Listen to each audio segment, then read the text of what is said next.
नमस्कार, welcome to my YouTube channel. आजच्या व्हिडिओमध्ये आपण आपल्याला म्हणजे घर बसल्या काही जे स्टॉक्स आहेत ते रिटर्न पण देतील आणि त्याचबरोबर डिव्हिडंड पण देतील असे स्टॉक्स आपण पाहणार आहोत।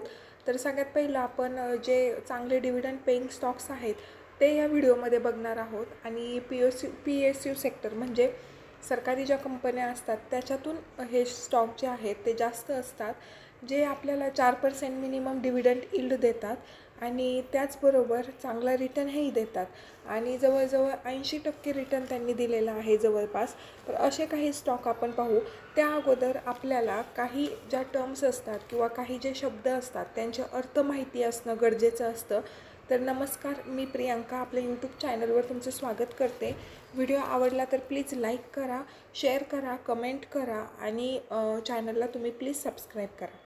तर मी मगाच्यापासून डिव्हिडंड हा शब्द वापरते, परंतु डिव्हिडंडचा अर्थ आपल्याला माहिती असणं गरजेचं आहे।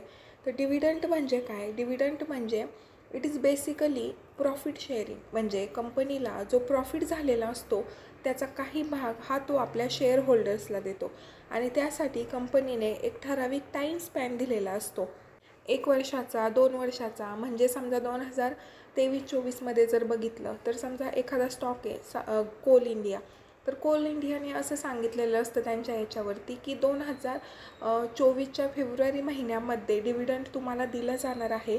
मग त्या तारखेच्या आतमध्ये जर आपल्याकडं तो स्टॉक असेल तर आपल्याला त्याचा डिव्हिडंड हा भेटत असतो।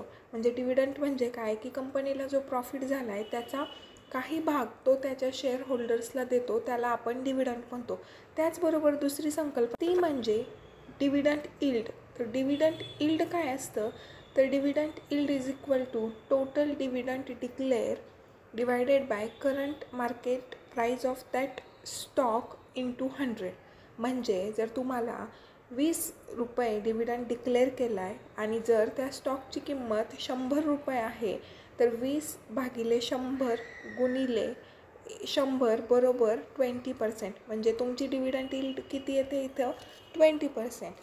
तर हाय डिव्हिडंड पेइंग स्टॉक्स चांगले की रिटर्न देणारे स्टॉक्स चांगले, हा प्रश्न आपल्या मनात आला पाहिजे।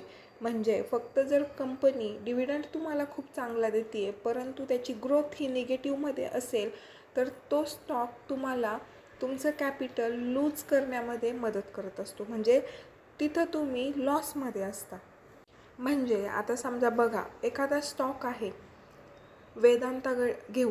वेदांताने 2023मध्ये काय केलं की 18% तुम्हाला डिव्हिडंड यील्ड दिलं आहे, म्हणजे डिव्हिडंड हा 18% पर शेअर वेदांताने दिला आहे। परंतु तो स्टॉक वर्षभरामध्ये जवळपास 11% मायनस होता, म्हणजे तुम्हाला टोटल किती पैसे मिळाले? फक्त 7% रिटर्न मिळाले। त्यामुळे तुमच्याकडे डिव्हिडंड पेइंग स्टॉक तर आहे परंतु त्याची ग्रोथ किती पर्सेंटनी वाढती हे पाहणंसुद्धा महत्त्वाचं असतं।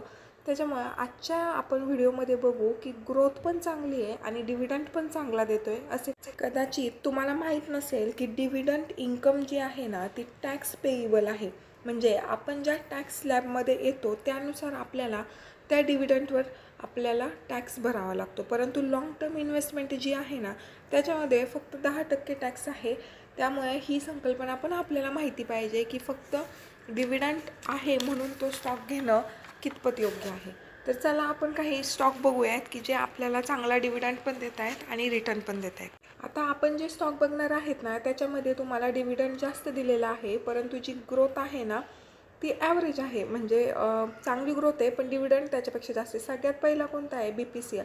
तर BPCLने काय केलं आहे? 4% डिव्हिडंड डिक्लेअर केला आहे आणि एका वर्षाचं त्याचं रिटर्न आहे 96%। It is good. त्याच्यानंतर दुसरा आहे NMDC। NMDCने पण 4% डिव्हिडंड दिलेला आहे आणि 101% रिटर्न त्याने एका वर्षात दिला आहे। त्यानंतर आहे बार्मेर लॉरी। बार्मेर लॉरीनं पण सुद्धा 5% डिव्हिडंड आत्तापर्यंत दिला आहे पर शेअर आणि 85% रिटर्न त्याचं 1 इयरचं आहे। त्यानंतर आहे कोल इंडिया। कोल इंडियाने सुद्धा 5% डिव्हिडंड डिक्लेअर केला आहे आणि 120% रिटर्न त्याचं एका वर्षात आहे। त्यानंतरचा स्टॉक आहे IOC, इंडियन ऑइल कॉर्पोरेशन। ह्याने सुद्धा 4% रिटर्न आणि 131% रिटर्न तुम्हाला दिले आणि 4% डिव्हिडंड। आता मी तुम्हाला सांगते की काही कंपन्या आहेत PSUच्याच आहेत ज्यांनी डिव्हिडंड कमी दिला आहे परंतु रिटर्न बंपर रिटर्न दिलेले आहेत. तर त्याच्यातलीच पहिली कंपनी जी आहे ती आहे PFC. PFC म्हणजे काय, पॉवर फायनान्स कॉर्पोरेशन, जिने डिव्हिडंड 2% दिला आहे, परंतु 1 इयर रिटर्न तिचं जवळपास 250% आहे, 250%.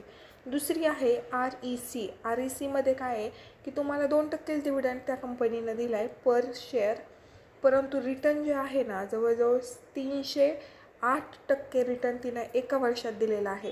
त्याच्यामुळे डिव्हिडंड जरी कमी भेटत असेल आणि तिनं जर रिटर्नच असे बंपर दिले, तर तुम्ही जास्त करून कुठल्या कंपनीकडं जावं, तर तुम्हाला ग्रोथ प्लस डिव्हिडंड म्हणजे ग्रोथ खूप चांगली आहे आणि डिव्हिडंड पण आहे अशा कंपनींमध्ये इन्व्हेस्ट करावं.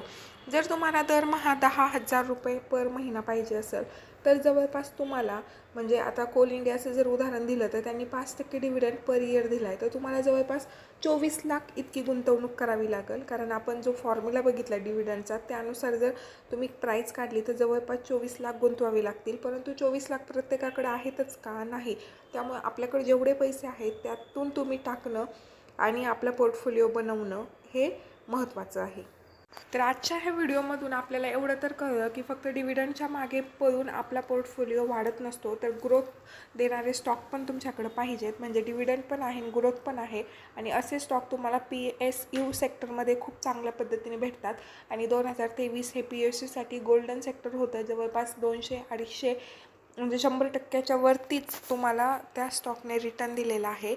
तर हे PSU सेक्टर तुमच्या पोर्टफोलिओमध्ये असणं गरजेचंच आहे. 2-4 स्टॉक तरी तुमचे त्याच्यातले पाहिजेत, कारण PSU सेक्टर कधी बूम करा सांगता येत नाही. आणि त्याचबरोबर नंतर नाही का चलते घोडे पे दाव लगाना अच्छी बात होता है, असं म्हणून की जे चांगले स्टॉक आहेत, जे तुम्हाला एका महिन्यात 10% देतात, 15% देतात, असे स्टॉक घेणं आणि आपला पोर्टफोलिओ सजवणं महत्त्वाचं आहे. तर प्लीज व्हिडिओला लाईक करा.